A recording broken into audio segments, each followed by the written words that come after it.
Cette chronique équipement vous est présentée par le Trio Hockey, Sport Rousseau, Hockey Expert et l'entrepôt du hockey.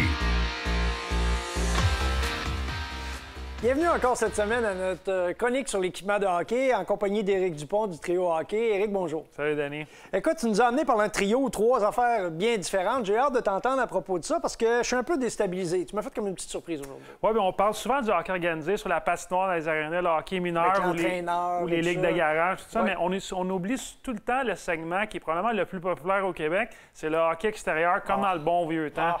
On a grandi, moi, plus tard, probablement, à jouer sur les patinoires extérieures à moins 20. On est au Québec, mais on a tellement de solutions pour les joueurs qui aiment l'extérieur. C'est ça qu'on va parler aujourd'hui. Parlant de tout ça, tu nous as amené deux paires de patins, une de CCM et une de Bauer. Qu'est-ce qui les caractérise ou qui en fait des patins peut-être plus adéquats pour le hockey extérieur? Ouais, on a souvent la perception que les patins, les bâtons, les gants, l'équipement en général coûtent très, très cher. Oui. C'est pas faux. Il y a des produits, des patins qui coûtent vraiment cher pour le haut de gamme pour les joueurs élites. Mais on oublie pas.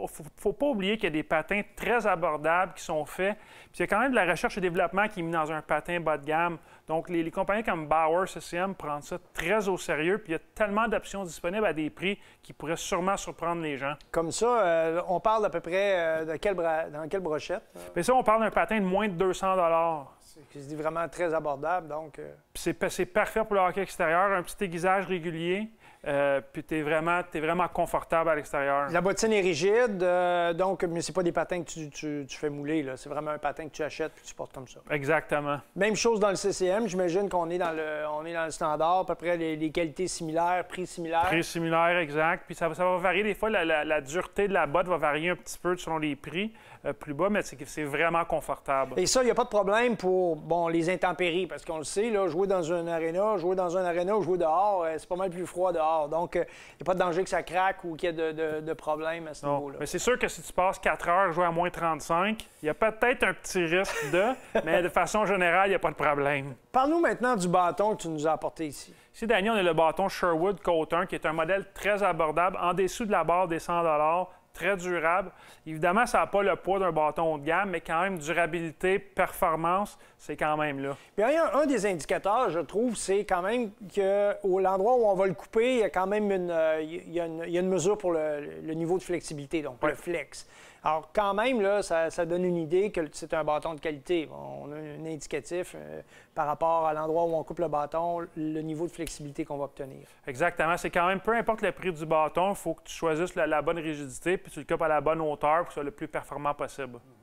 Les gants, maintenant, on est dans les gants de base. On le voit par la couleur, le cosmétique.